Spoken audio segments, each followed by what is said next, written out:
So hello and welcome back to I M Blasters official YouTube channel. आप सभी का बहुत बहुत स्वागत है। And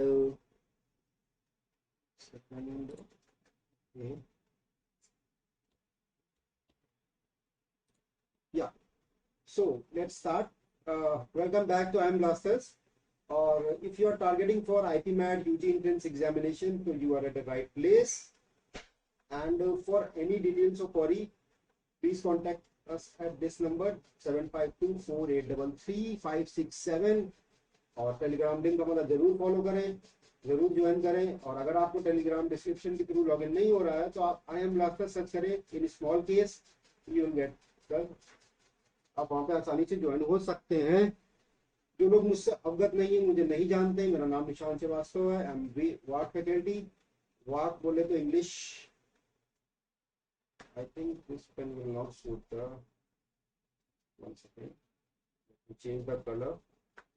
Is it all right? हाँ, okay. So, walk mean English.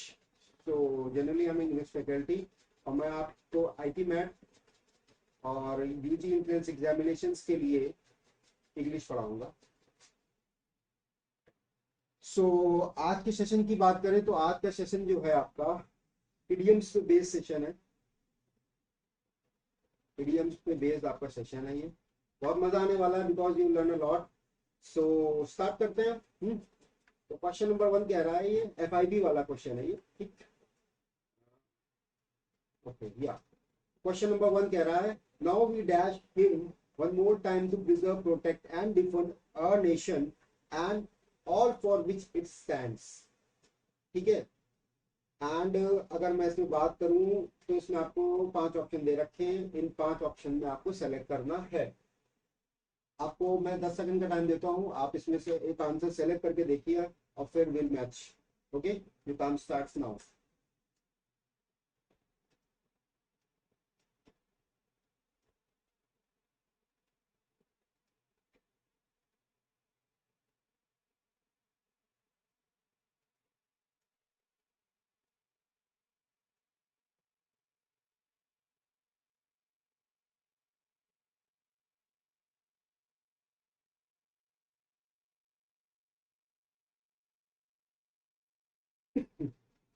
तो आई होप आप लोगों ने ये क्वेश्चन कर लिया होगा। So let's discuss. Now we dash him one more time to preserve, बचाना है, प्रोटेक्ट करना है और डिफेंड करना है अवर नेशन, अपने देश को, from and for all which it stands, मतलब जो भी चीजें हो रही उनसे बचाना है। नाउ वी, इसको किसी को हम बुला रहे हैं, इसका मतलब ये है। नाउ हम देखते हैं कि क्या चीजें कहाँ बैठती हैं। ओके। सो अगर हम ग्रो अप की मीनिंग की बात करें तो ग्रो अप बहुत लोगों को पता होगा। ग्रो मतलब होता है टू बिकम एन अडल्ट, मतलब आप अडल्ट बन जाए। अडल्ट मतलब बन जाए आपसे, जैसे आपके पेरेंट्स कह सकते हैं कि आपका नाम मान लीजिए राम है तो राम प्लीज ग्रो अप, या आपस में फ्रेंड्स कहते हैं ग्रो अप मैन। तो ये वाला ग्रो अप है जो आपको यूज करना है। तो ग्रो अप की मीनिंग होती है टू बिकम एन अडल्ट, ये एक तरीके का इडियम है। तो अडल्ट बनने के लिए ये इडियम यूज करते हैं। हैंड इन का मतलब क्या होता है? हैंड इन मतलब होता है किसी के आगे आत्मसमर्पण कर देना, सबमिट कर देना। क्या है? सबमिट कर देना, to submit to someone. Okay, इसका मतलब होता है हैंड इन। कॉल ऑन की बात करें, कॉल ऑन क्या होता है? कॉल ऑन का मतलब होता है कि if you define call on we can say to demand something from someone. Demand करना, क्या करना? Demand, to demand something from someone. Okay, ये होती कॉल ऑन की meaning. Cut back on, cut back on का मीनिंग होता है कि आपको कुछ चीजें कट बैक करनी, कट बैक मतलब कम करनी है। जैसे डॉक्टर्स आपसे कहते हैं you should cut back on sugar, आपको शुगर में कमी करनी चाहिए to lead a healthy lifestyle. तो कट बैक ऑन का मीनिंग होता है किसी चीज को कम कर देना, consume less, consume less. Last word होता है काउंट डाउन। काउंट डाउन का मीनिंग होता है किसी पे काउंट डाउन करना, मतलब किसी पे रिलाय करना। आप जैसे किसी चीज के लिए कहते हैं I am counting on him for my work, मैं उस पर रिलाय कर रही हूँ, तो इसका मतलब क्या होता है? किसी पे रिलाय करना। ओके, सो अब सारी मीनिंग्स हमारे पास आ गई है। अब हम लोग देखते हैं कि कौन सा वर्ड इसमें बैठ पाता है। ग्रो अप तो नहीं बैठेगा डेफिनेटली, हैंड इन भी नहीं बैठेगा, सबमिट वाली बात नहीं कह रहा, वो कह रहा नाउ भी कॉल, हम बुला रहे हैं उसको, तो कॉल ऑन कह सकते हैं हम। हो सकता है डिमांड कर रहे हैं उससे कि प्रिजर्व करे, प्रोटेक्ट करे, डिफेंड करे अवर नेशन फ्रॉम वॉर विद, ये सही लग रहा है। कट बैक नहीं होगा क्योंकि कट बैक की बात नहीं चल रही है, हम कंज्यूम लेस की कोई बात नहीं कर रहे हैं। काउंट ऑन एक ऑप्शन बनता है कि हम उस पर रिलाय कर रहे हैं, लेकिन कॉल ऑन एक डिमांडिंग सिचुएशन है। नाउ वी डिमांड, अगर हम किसी से कह रहे हैं, मान लीजिए एक आर्मी ऑफिसर, उससे हम ये कह रहे हैं, तो हम उस पर डिमांड कर रहे हैं। एज अ नेशन कोई भी हायर अथॉरिटी होगी तो वो उससे डिमांड करेगी। पीएम जो है आर्मी से कहेगा कि भाई आपको वॉर पे जाना है, तो उसको जाना है, वो डिमांड कर रहा है एक तरीके से। यहाँ पे डिमांडिंग सिचुएशन है, you have to understand the context of this statement. तो option number C is the right answer. Okay, let's move forward. दूसरा है question, I had tried a number of times to change the colour, comfortable with this red, red is good, yeah. So I had tried a number of times to dash riding shortly after the funeral, but I soon gave up. इसका क्या answer होगा आप मुझे बताइए। I'm giving you 10 seconds. The time starts now.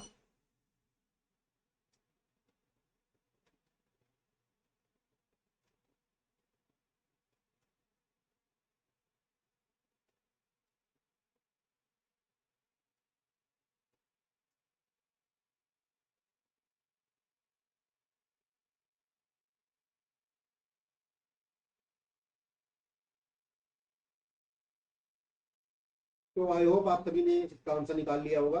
Let's try the question. I had tried a number of times, मैंने कईयों बार कोशिश की है, to dash writing shortly after the funeral but I soon gave up. Writing shortly after the funeral मतलब कि funeral मतलब किसी की मृत्यु के बाद, फ्यूनरल के बाद मैंने राइटिंग करने की कोशिश की, बट मैं उसमें कामयाब नहीं हो पाया, सून आई गेव अप, मैं हार गया। ओके, ये इसका है। Now let's understand the options. Option की बात करूं तो पहला ऑप्शन की मीनिंग है गेट बैक इनटू। की मीनिंग क्या होती है? गेट बैक इनटू मतलब होता है start doing something again, start doing something again, किसी चीज को दोबारा शुरू कर देना। Cut back, sorry, gate back into कहलाता है। गेट अराउंड की मीनिंग क्या होती है? गेट अराउंड की मीनिंग होती है मोबिलिटी लाना। मतलब कहते नहीं है कि गेट अराउंड, काम करना शुरू करो, मोबिलिटी लाओ, चीजों को बढ़ाओ आगे, तो इसका मतलब होता है गेट अराउंड। ओके, इसका एक एग्जांपल है, I still haven't got around two fix that tap. मतलब मैं नल अपने घर का, मान लीजिए किसी का खराब है, तो वो कह रहा है I haven't got around two fix the tap now, तो अभी तक अपने घर का टैप सही नहीं कर पाया है। ये एक छोटा सा एग्जांपल है इसका। गेट अवे का मतलब होता है क्या है? किसी से दूर चले जाना। कहता नहीं है कि गेट अवे फ्रॉम मी, मुझसे डरे जाओ। या फिर दूसरा एग्जांपल इस सकता हो सकता है कि आप किसी सिचुएशन से बाहर निकल रहे हैं। जैसे लोग कहते हैं ऑफिस में कि we should get away for a vacation, जैसे आप कभी कहीं वेकेशन पे चले जाएं, ठीक है, या किसी सिचुएशन से बाहर निकल आए, सिचुएशन से बाहर निकल आए, तो उस तरीके का, उस तरीके मतलब उस टाइप्स की चीजों में यूज होता है गेट अवे, कि किसी चीज से बाहर भाग जाना, छोड़ देना, अवे फ्रॉम समथिंग।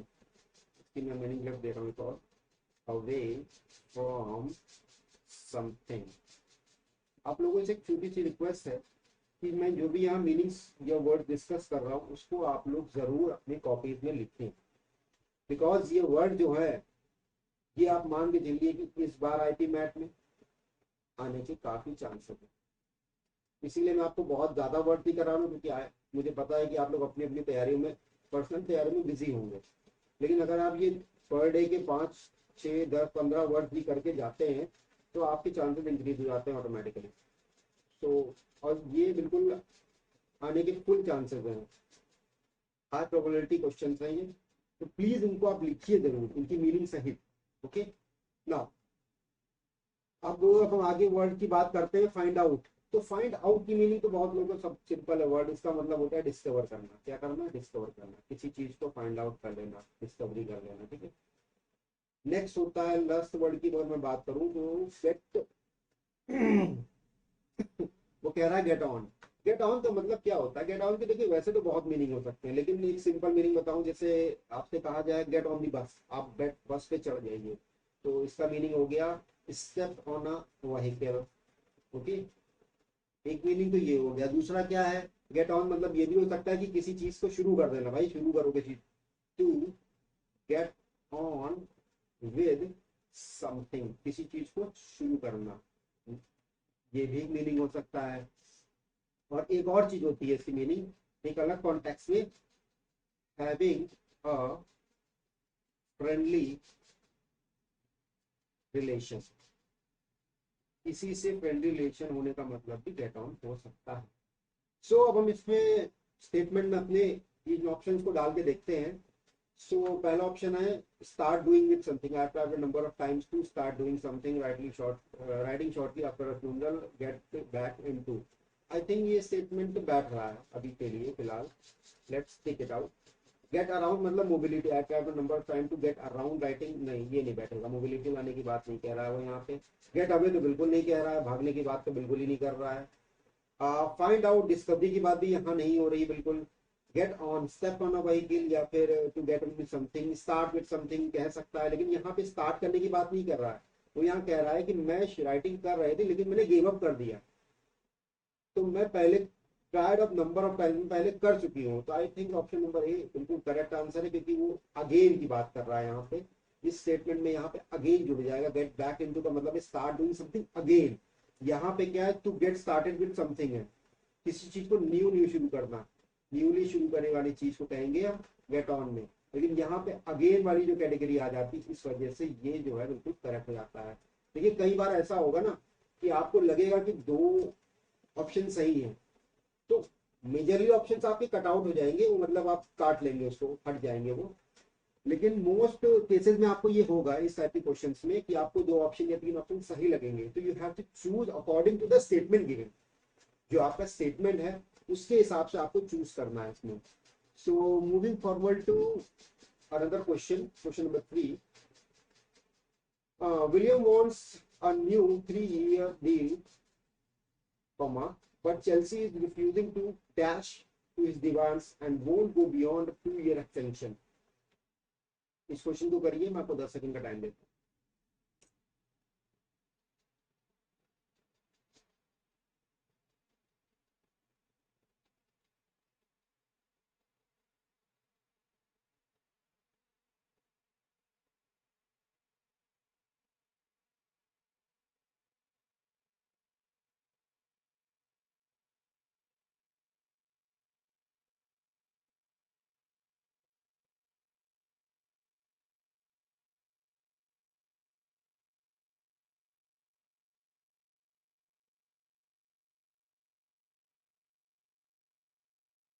तो आई होप आप लोगों ने ये क्वेश्चन अटेम्प्ट किया होगा और उसका आंसर निकाला होगा। Now let's try to match.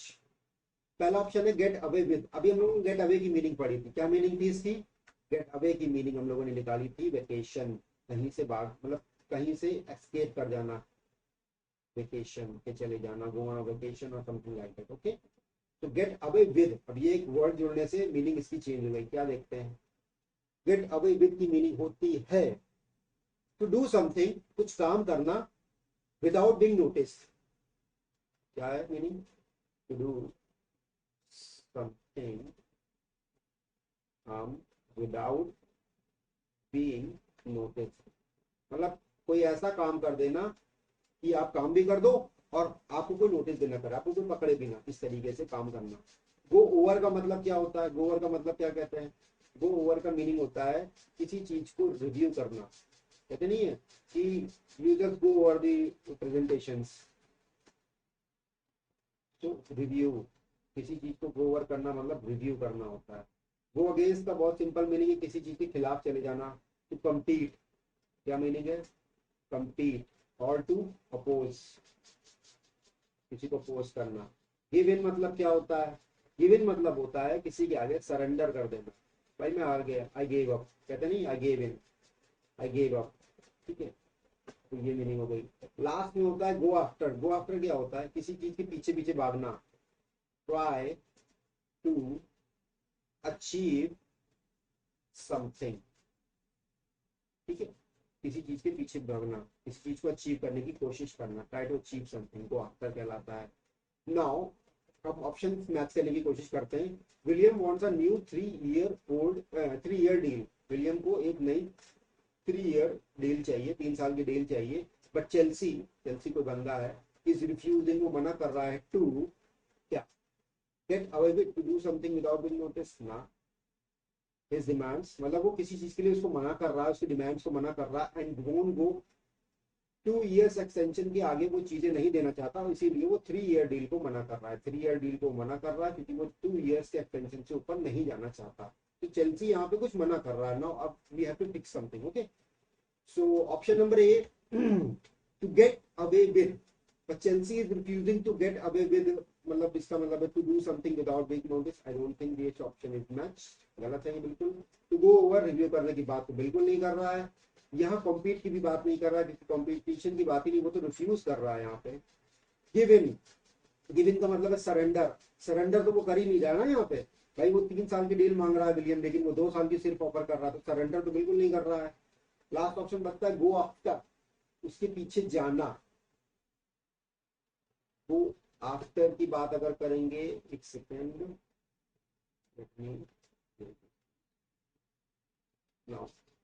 Go after की बात करेंगे तो ट्राई टू अचीव समथिंग आ गया। तो ऑप्शन नंबर ई भी नहीं मैच कर रहा, आई थिंक। ओके, एक second, let me understand the word. Okay, Chelsea is refusing to give in कहे, क्यों give in, because Chelsea surrender नहीं करना चाह रहा है। वो उनकी डिमांड्स, विलियम की डिमांड्स के आगे सरेंडर नहीं करेगा और 2 इयर्स से एक्सटेंशन से बाहर नहीं जाएगा, जबकि विलियम 3 इयर्स की डील साइन करना चाहता है। इसका ऑप्शन नंबर डी हो जाएगा। नेक्स्ट क्वेश्चन के लिए बढ़ते हैं आगे हम। तो नेक्स्ट क्वेश्चन में ये कह रहा है, the probe had dash a plethora of truths, half truths, hearsay, gossip and rumors, the minister said। Option है आपके पास, 10 सेकंड का टाइम आपको मिलेगा, इस क्वेश्चन को करके दिखाइए।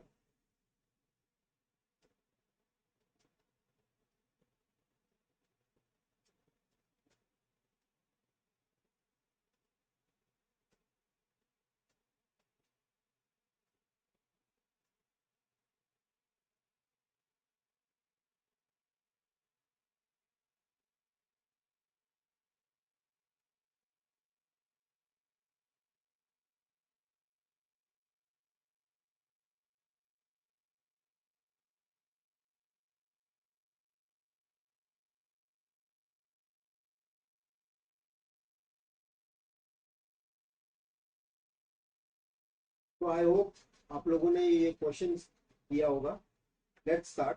पहले तो मीनिंग निकालते हैं तो वर्ड्स की, ठीक है, जो जो कठिन वर्ड्स हैं। लाइक प्रोब, प्रोब का मतलब होता है टू एग्जामिन, एग्जामिन करना।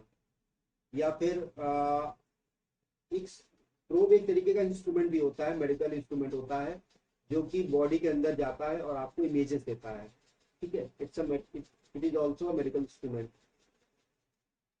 तो ये प्रोब हो गया। अब हम बात करेंगे प्लेथरा की। प्लेथरा का मतलब होता है अ very large amount of something, किसी चीज का बहुत ज्यादा बड़ा बड़ा amount, a very large amount of something, किसी चीज का बहुत बड़ा, जैसे कहते नहीं है कि उसकी बहुत बड़ा अमाउंट आया, किसी चीज का बहुत बड़ा अमाउंट आया, पैसे का बहुत बड़ा अमाउंट आया, या वीट का बहुत बड़ा अमाउंट हम लोगों ने बाहर एक्सपोर्ट किया, इस तरीके से।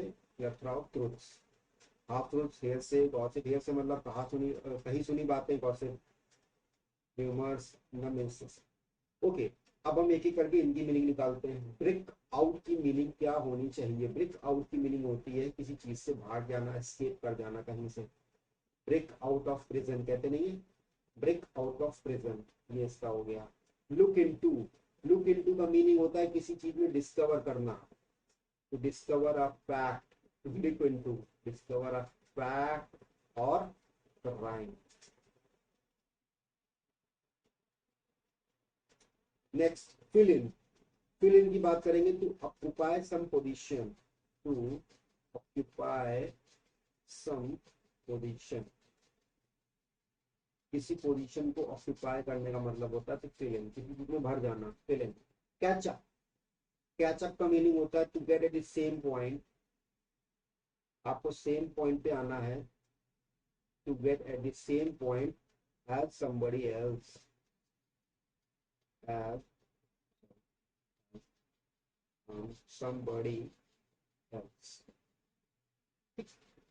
किसी से आपका कोई कंपटीशन हो रहा, आप उसके सेम पॉइंट पे आ गए, वो यहाँ पे है, मान लीजिए ये स्टार्टिंग पॉइंट है, दोनों लोग, ये ए आप हो बी वो है, दोनों लोगों को यहाँ पे पहुंचना है, सॉरी यहाँ पे पहुंचना है, वो फिलहाल बी वाला बंदा जो यहाँ पे आ गया है, आपने जोर लगाया, आप भी यहाँ के साथ आ गए, तो उसे कहते हैं कैच अप करना। आप पीछे थे, अब आगे आ गए। ईट आउट का मतलब होता है बाहर जाके खाना खाना, to go out for a restaurant, to go out for eating, या कहीं रेस्टोरेंट में जाना, तो इसका मीनिंग होगा to go out to eat. अब ये ईट में आप रेस्टोरेंट भी जा सकते हैं, रेस्टोरेंट भी जा सकते हैं, या फिर कहीं बाहर भी जा सकते हैं। Okay, now now just fill in the options. Option बनने की कोशिश करते हैं। The probe examiner instrument had to dash the plethora of truths. उसको क्या करना पड़ा, a very large amount of truth से डीलिंग करनी पड़ी, हाफ ट्रूथ से डीलिंग करनी पड़ी, कहीं सुनी बातें, गॉसिप, रूमर्स से डीलिंग करनी पड़ी, द मिनिस्टर सेड। तो ऑप्शन जो इसका होना चाहिए, पहले हम देखते हैं ब्रेकआउट फिक्स करके, क्या भागने की बात, the probe had to escape a plethora of truth, भागने की बात तो नहीं कर रहा है, वो कह रहा है कि उसने सर्च किया इस चीज को, तो ये ऑप्शन तो बिल्कुल नहीं होगा। दूसरा हमारे पास ऑप्शन बी बचता है, look into, discover the facts और crime. The probe had to look into a plethora of truths, half truths, hearsay, gossip and rumours, the minister said. ये ऑप्शन बिल्कुल परफेक्ट बैठ रहा है कि भाई कोई एग्जामिनर है, उसने क्या है कि बहुत लार्ज अमाउंट ऑफ ट्रूथ, साफ से और ये सब चीजों में उसने देखा, और उसको कुछ डिस्कवर, तो उसने कुछ डिस्कवर किए फैक्ट्स वगैरह, तो ये ऑप्शन बिल्कुल करेक्ट बैठ रहा है।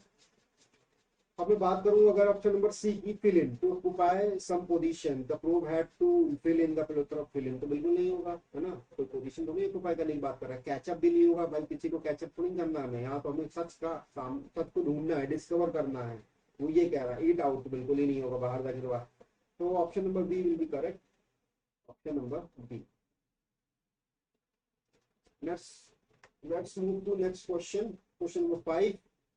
क्वेश्चन नंबर 5 कह रहा है, she wandered out of the small washroom only to dash a rather voluptuous woman wearing a flaring robes of red and black। बहुत अच्छी सेंटेंस है, आप इसको पढ़िए और इसका एक बार आंसर निकालने की कोशिश कीजिए। I'm giving you 10 seconds।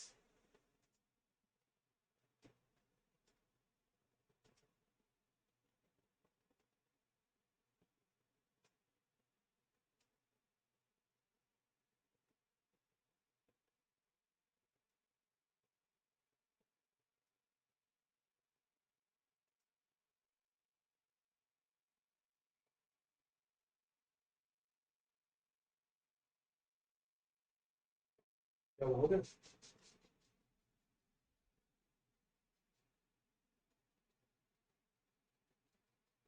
तो आई होप आप लोगों ने इसका आंसर निकाला होगा। Move to the meanings of the difficult word. पहले सबसे, अगर मैं स्टेटमेंट पढ़ूं तो मुझे एक ही वर्ड सबसे इसमें अच्छा लग रहा है, वो है वोलप्टस। वोलप्टस की मीनिंग क्या होती है? वोलप्टस की मीनिंग होती है सिंपल भाषा में अट्रैक्टिव, ठीक है। वो कह रहा है she wounded out of the small washroom, उसने वॉन्डेड मतलब बाहर निकली, देखा, घूम रही थी, घूम फिर रही थी। शी वॉन्डेड स्मॉल वॉशरूम के बाहर निकली, only to dash a rather voluptuous women, एक वुमेन है, बहुत ही अट्रैक्टिव है, वेयरिंग फ्लेयरिंग रोब्स, रोब्स पहने, रोब्स एक तरीके का ओवरकोट होता है, robes of red and black, red and black colour के उसने रोब पहने थे, उसको देखने के लिए बंदी जो है वॉशरूम से बाहर निकल के आई, घूम रही थी देखने के लिए। सो अब यहाँ पे अगर हम ऑप्शन को चेक करें, तो सबसे पहला ऑप्शन बस बनता है चेक आउट। चेक आउट की मीनिंग क्या होती है? बहुत ही बेसिक चीज है ये, बहुत इजी है ये। चेकआउट आप लोगों ने, अगर आप कभी होटल वगैरह गए हैं तो आप लोगों ने देखा होगा, तो कहते हैं चेकआउट टाइमिंग, चेकआउट मतलब बाहर जाने का, तो लीव, होटल को लीव कर देना। होटल मैंने लगा दिया लेकिन मीनिंग इसकी लीव है, ओके। ड्रॉप आउट का मतलब क्या होता है? ये भी बहुत कॉमन वर्ड है। ड्रॉप आउट का मतलब होता है किसी चीज से क्विट कर देना। जैसे हम लोग कहते नहीं है कि मार्क जुकरबर्ग ने कॉलेज ड्रॉप आउट थे वो, है ना, Bill Gates was a college drop out, इस तरीके से ड्रॉप आउट की मीनिंग होती है। फिल इन की अभी मैंने मीनिंग बताई है कि कहीं पे जाके अपनी प्लेस को पोजीशन ऑक्युपाई कर लेना, तो ऑक्युपाया पोजीशन, ठीक है। गेट टुगेदर, गेट टुगेदर, भाई गेट टुगेदर बहुत इजी है, इसमें बड़े इजी वर्ड्स हैं। गेट टुगेदर का मीनिंग होता है भाई साथ मिलके कुछ फंक्शन ऑर्गेनाइज कर देना, कहते नहीं we should have a get together, मिलना एक दूसरे से, तो यहाँ गेट टुगेदर की मीनिंग वही, ठीक है। गेट टुगेदर की मीनिंग अगर लिखी जाए तो चले दीजिए एक सेकंड,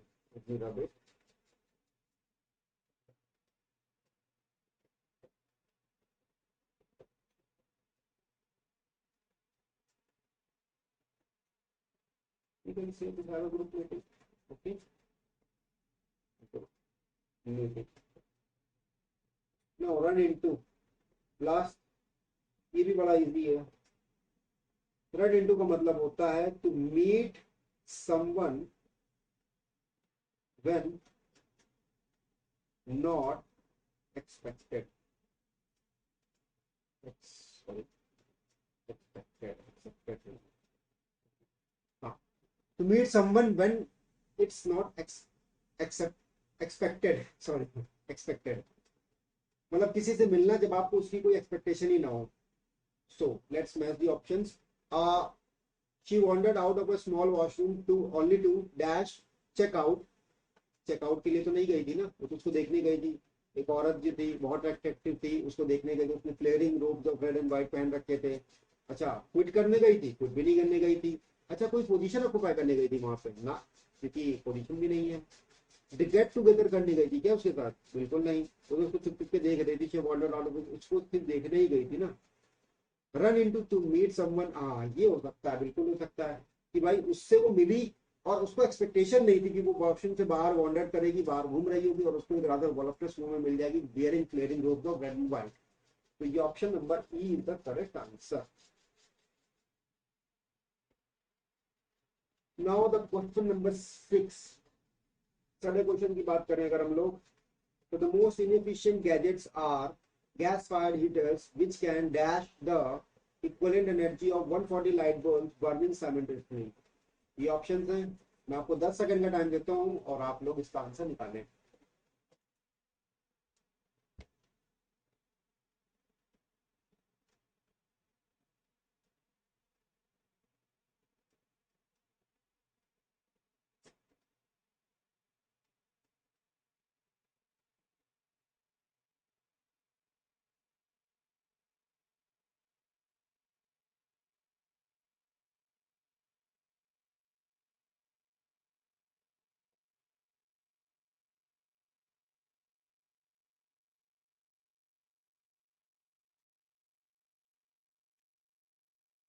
तो आई होप आप लोगों ने ये क्वेश्चन कर लिया होगा। सो अब एक एक करके इन ऑप्शंस की पहले मीनिंग निकालते हैं हम लोग, इंग्रेडिएंट्स की। ये सारे इडियम्स हैं। कैचअप की मीनिंग क्या होती है? कैचअप की मीनिंग मैंने अभी आपको क्वेश्चन नंबर 3 में बताई है। गेट ओवर की मीनिंग क्या होती है? गेट ओवर की मीनिंग होती है टू ओवरकम अ प्रॉब्लम। क्या होती है मीनिंग इसकी? टू ओवरकम अ प्रॉब्लम, किसी प्रॉब्लम से बाहर निकल जाना। यूज अप क्या होता है? यूज अप का मीनिंग होता है किसी चीज को पूरा इस्तेमाल कर लेना। Use up something completely. Warm up क्या होता है? वार्म अप बहुत बेसिक है, स्पोर्ट्स पर्सन वार्म अप करते हैं, गेट रेडी फॉर समथिंग, किसी चीज के लिए शुरुआत करना, गेट रेडी हो जाना, वार्म अप कर लेना। बियर ऑफ क्या होता है? किसी चीज का उतर जाना, यानी paint spot wear off, fade away, उतर गया, तो ये हो गया फेड अवे। ठीक, ये इनकी मीनिंग्स हो गई। अब हम लोग बैठा के देखते हैं कि कौन सा ऑप्शन इसमें बैठेगा। The most inefficient gadgets are gas fired heater which can catch up, catch up तो बिल्कुल नहीं होगा भाई, पकड़ना थोड़ी नहीं किसी को। गेट ओवर कोई प्रॉब्लम थोड़ी नहीं है। विच कैन, हाँ, which can get over the equivalent, get over नहीं, वो ये कहना चाह रहा था मोस्ट इनएफिशिएंट ग्रेड गैजेट्स, ऐसे इन वो गैजेट्स बिल्कुल इनएफिशिएंट होते हैं। कौन से गैजेट्स? गैस फायर हीटर्स, क्योंकि उनको which can dash equivalent energy, वो कितनी एनर्जी लेते हैं 140 लाइट बल्ब अगर एक साथ जले, 140 बल्ब एक साथ जले, उतनी एनर्जी कंज्यूम करते हैं, इसीलिए वो इनएफिशिएंट गैजेट में आते हैं। सो यूज अप, यहाँ पे देखते हैं यूज अप का मीनिंग क्या होगा, यूज अप समथिंग कंप्लीटली, मतलब वो 140 लाइट बल्ब्स की जो बर्निंग एनर्जी है वो कंप्लीटली यूज कर लेते हैं। तो ये ऑप्शन आई थिंक बिल्कुल बैठेगा ना, use up. That's the most inefficient gadgets are gas-fired heaters, which can use up the equivalent energy of 140 light bulb burning simultaneously. ये ऑप्शन करेक्ट है बिल्कुल। तो option number C is correct. आगे पढ़ने की आपको जरूरत ही नहीं। सो इसी के साथ मैं यहाँ क्लास अपनी खत्म करता हूँ और थैंक यू फॉर। और आप लोगों की प्रिपरेशन में अगर आपको कोई भी प्रॉब्लम आ रही हो तो आप लोग दिए गए नंबर पे कांटेक्ट करें। मैं आपको नंबर बता दे रहा हूँ कौन सा है, सेकेंड।